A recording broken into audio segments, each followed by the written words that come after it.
What's good people? It is I, Michael Wells Israel, coming at you with another Gospel Lens episode. Yeah, I'm posting this kind of late, but it's getting posted. You know, it's about getting the work done, even if you are a little bit late. Better late than never, as they say. Look, you see the topic, so we really just gonna get into it. We're really just gonna get right into it.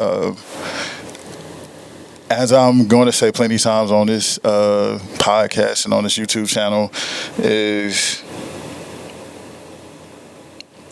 I can only tell you what helps me out along my journey, and hope that it helps you too.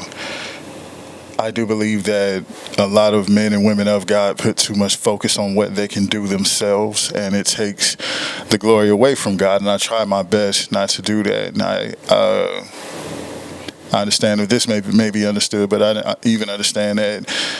And sometimes when me trying my best not to take the glory away from God, I still could be taking it away from God. But for the most part, I feel good about the stuff I talk about, sharing testimonies, sharing journeys, and everything like that.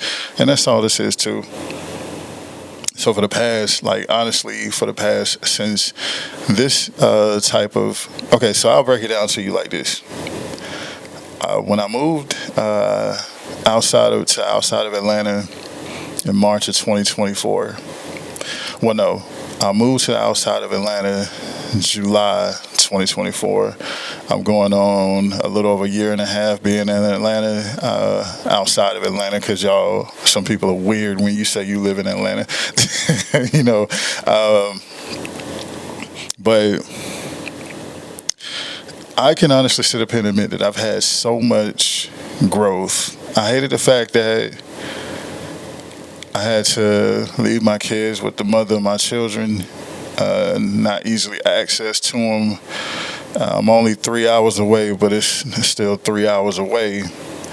And I'm not bad, you know, I'm actually living pretty decent, but I'm still living paycheck to paycheck. I don't necessarily have a lot of disposable income so far, and that was my choice. I had a specific vehicle that I wanted that I know would last a long time. Rebuilding on the credit front, there's no need in me trying to hide anything, but rebuilding on the credit front, and I decided to stay in a neighborhood that was really quiet. So yes, I'm paying more for rent. I could actually take the rent that I pay here and either go find a 3-bedroom apartment or a small house and pay this amount for rent. And but I may not like the neighborhood that it's in. I like the neighborhood that I'm in now, you know. So I made a choice to put myself in a situation to where I would be a little tight, but I wanted to be in a good neighborhood. You know, I wanted to, and I'm in that, you know, so everything's good. Everything's fine. You know, we've been making a whole lot of progress, especially emotionally and spiritually. Like, I've been in this cocoon phase for such a very, very long time, for a year and a half, basically. I've been in this cocoon phase to where I've been singled out and separated from absolutely everything and everyone. I don't have friends. I have a couple of people that I talk to, but I don't consider them friends. They're good people, though. Not to say they're bad people. I just don't consider them friends because it just doesn't feel like a friendship to me. And I could be wrong. I could be in my feelings about that. That's fine. It's all cool and well. But me saying it doesn't feel like a friendship to me, and me saying that I could be wrong and I could be in my feelings, kind of leads to where I'm going next. You know, a lot of things that I've been dealing with the job that I work is that I knew in order for me to keep this job, I needed to change my perspective on things. But I'm so used to being who I've always been that knowing that I need to change, or basically upgrade, has been fearful. It's been very fearful to know that I need to upgrade in order for me to be able to make the moves that I need to make at this position that I work now, and with other things that I would like to see coming to fruition in the future. And that's the reason why I am calling this God Needs All of You, because there's something that I've heard my entire life, right? I've always been outspoken. I've always been open about things that bother me concern me. People say I wear my feelings on my sleeves. Others say that sometimes I'm a little too emotional, and I completely understand anybody and everybody saying that. That's how you feel, you know. But in the process of understanding that I need to change, I also understood that I needed to face who I really am and start looking at things from how God sees me and not how everybody else sees me. I don't think, and just today, I'm going to the store, not even sure if I'm going to post this episode, but I'm going to the store and I'm praying to God and I'm thinking about everything. And the question popped up in my head: do you really consider yourself emotional? No, my emotions do not get the best of me. That's what I consider emotional. Outspoken, yes. So I asked this question. This question was asked to me. Let me say it like this. The question was asked to me: what's the difference between being outspoken and being emotional? And the answer was, I don't ever let my emotions get the best of me. That's the main difference between being outspoken and emotional. I will talk about how I feel when something's bothering me. And I'm not saying this as an excuse, but I want you to understand that I'm 44 years old. I've had a heart murmur my whole life. With having a heart murmur my whole life, a little tragic situation growing up when I was like 19, 20 years old. I moved in with this woman, with this young woman. She was like a year and a half older than me or something like that. So I moved in with this woman who's a year and a half older than me, and I was so stressed out, so stressed out that when I went to the doctor for having chest pains, the doctor told me I was having minor heart attacks. I'm not looking for sympathy or empathy. I'm just giving context. Ever since something like that happened, I realized that bottling this stuff up, keeping this stuff in, was detrimental to my health, especially with me having a heart murmur. I really do think that affects my blood pressure as well, but that's another story. But the point being is that ever since then, I realized that it does no good whatsoever in holding this stuff in. And I get that people walk around and act like it really does help. Good for you. Kudos for you. I hope you go the rest of your life like that. But deep down, I know we all need a way to get these things out of us, and that will make us a better person. Deep down, there's a part of me that knows that consistently holding this stuff in causes mental issues, causes depression, causes anxiety, causes stress. And it's because you're not giving yourself the opportunity to let these things go. So as I was thinking about all this stuff, realizing that I've just been outspoken my whole life, I woke up this morning and God dropped it in my spirit. There are some great people whom we follow who are outspoken. A lot of our leaders today are outspoken. A lot of our leaders today wear their emotions on their sleeves. A lot of our leaders that we looked up to wore their emotions on their sleeves, but they did not get emotional about everything that they were going through. This is a major difference. How this applies to me saying God needs all of you is me realizing lately that God cannot use me if I am lying to myself about who I really am, what I really love about life, the things that I really truly desire. I see absolutely no problem with being outspoken. I see absolutely no problem with, not to necessarily say limiting the filter about the things that I say, but speaking more freely and while being completely respectful and honorable in any and every situation I could be in, by being able to be genuine.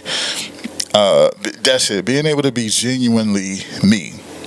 Anytime I end these episodes, I say stay focused, stay faithful, stay true to yourself. That's being genuine to who you really are. So I woke up today and I was thinking about all the great people. I'm not going to name any of them, but all the great people who gave amazing speeches, all the pastors that we follow who give these amazing speeches, they're all outspoken. They're all emotional. All these artists who we love, who has music that lasts a lifetime, they're outspoken, they're emotional, as some others would say. So there's nothing wrong with you wearing your emotions on your sleeve. It's all about your reactions to situations that happen. If you are around people who don't necessarily agree with you being outspoken, get away from them. If you are around people who are constantly telling you that you need to adjust and change the way you talk, and you're not being disrespectful to anybody, you're not calling anybody out of their name, you're just a little bit more freely spoken. I said outspoken, and I'm not sure why I'm saying freely spoken now, but you're just a little bit more freely spoken than anybody else, then it's time to put some distance between you and those individuals. I'll ask you this question. Are you limiting how you express yourself because you really feel like that's what's best? Or are you limiting how you express yourself because everybody else tells you that's what's best? I cannot tell you what your answer is, but I know the more I think about myself, the more I realize that I limit how I express myself because everybody else tells me that's what's best. I've been studying a little bit of psychology lately. And as I study and listen to some TED Talks, listen to some stuff on YouTube about psychology, maybe pop up an article or two, I'm realizing how much we lie to ourselves and the reason why we don't feel fulfilled in the Holy Spirit. It is a journey. And I hope you understand this when I say it's a journey to heal. It's a journey to trust who you are and to trust whom God made you. And the one thing a lot of people won't tell you about healing is that healing causes pain too. Going through every situation that you're going through that has hurt you causes pain, yes. But a lot of us stay stuck in these situations because once we start trying to heal, we realize that we have to go through more pain, more solitude, more loneliness, more people leaving and coming and going, more people misunderstanding what's going on with your life, not accepting what's going on with your life. We have to go through all of that stuff all over again. The way I've been able to understand it best is when you really truly think about a storm and what they call the eye of the storm. When we look at a storm, especially if you like looking at the Weather Channel and they show you what a storm looks like miles and miles and miles above and looking straight down at the storm, there's always this hole in the middle of the storm. The storm hits. And I tell you what, to God be the glory, thank you. I think this timing is a little bit perfect. Let's look at this ice storm that's going on now. We got this ice storm that's going on now, right? So the ice storm hit. And as the ice storm hits, from what I've seen with the weather and what they've been saying on the Weather Channel and everything like that, we're going to have a couple of days to where everything's okay and the temperature rises back up. Then it's going to drop again. So you see the weather drop, right? You see the temperatures drop and then they rise up for a couple of days and then they drop again. Look at life like that. Like, we go through situations that bring us down and we rise up and realize that we need to do things differently and we're trying to heal. That's when we're in the center of the storm, when we realize that this life that we have is all a mess. Everything's crazy around us. The world's spinning out of control. Our minds are spinning out of control, but we know we need to heal.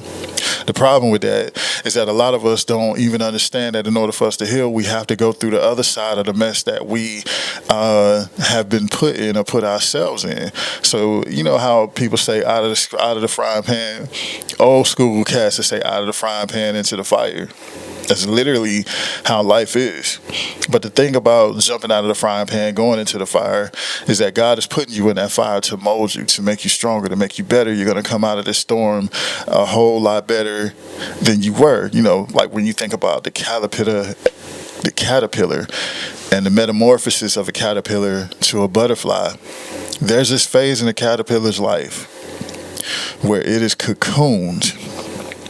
And it is at its weakest, most vulnerable point when it's cocooned.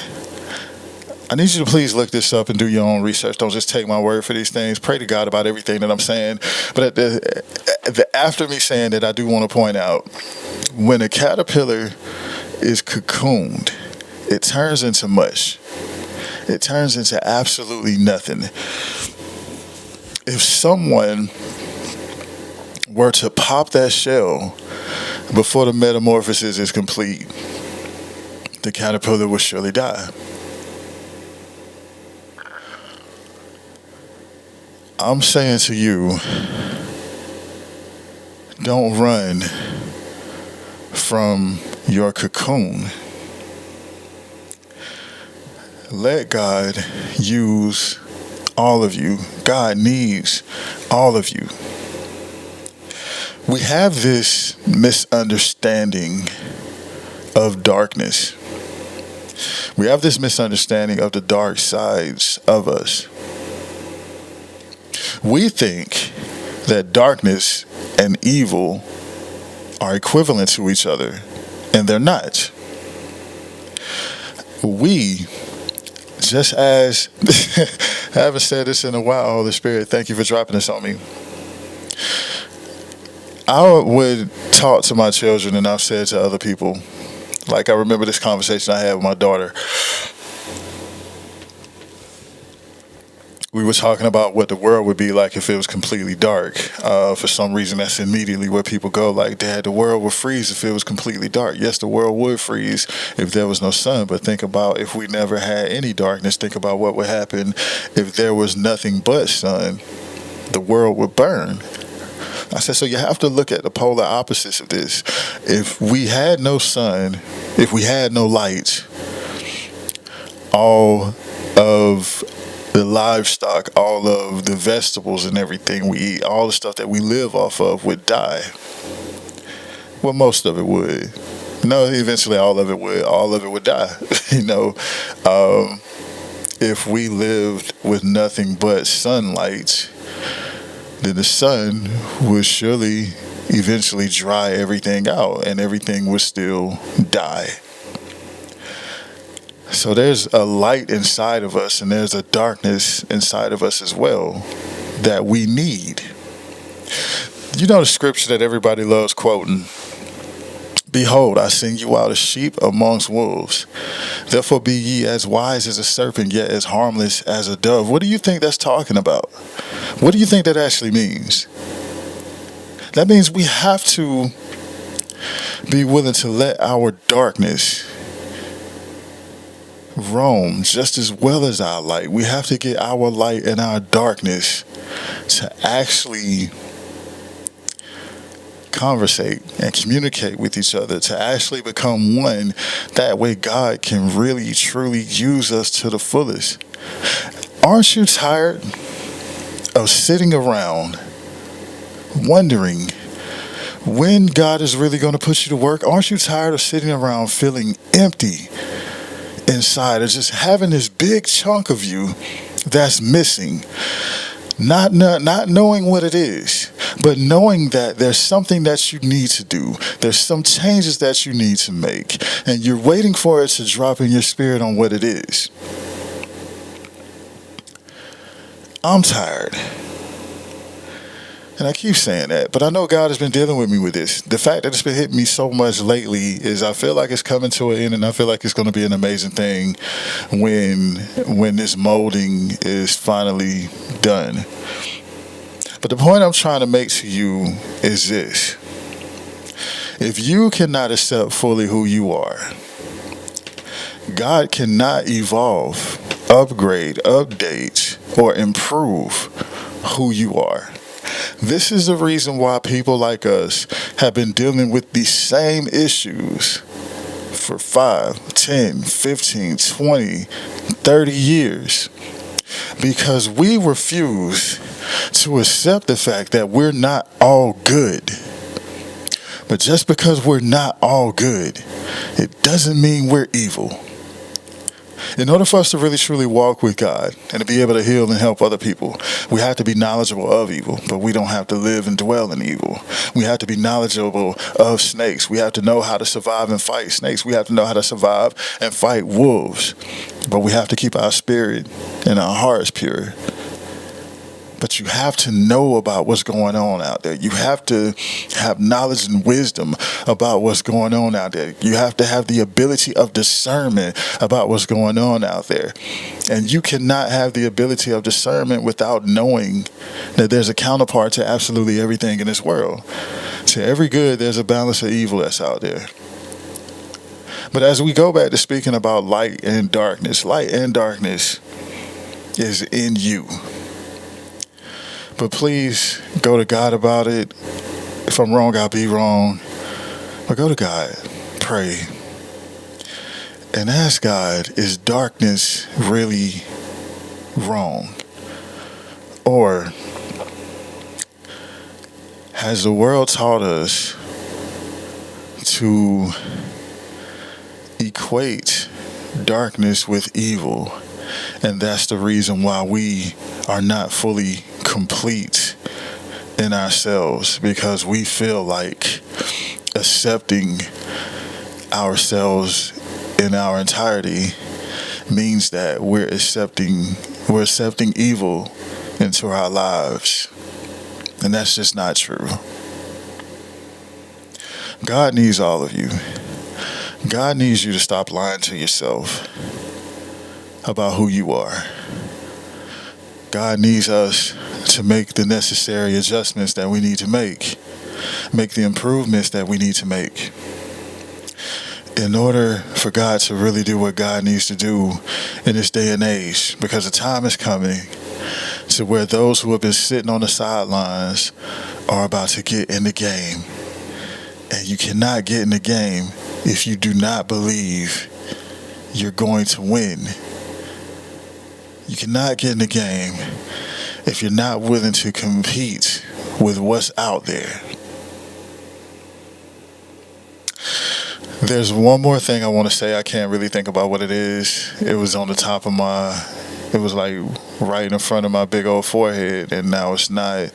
But I thought it'd be a pretty dope way to end this episode. I really did think it'd be a dope way to end this episode, and I cannot think about what it is. We're talking about light and darkness. We're talking about God needing to use all of you. Talking about darkness not being equivalent to evil, even though that's what we've been trained to believe. Society has trained us to believe that.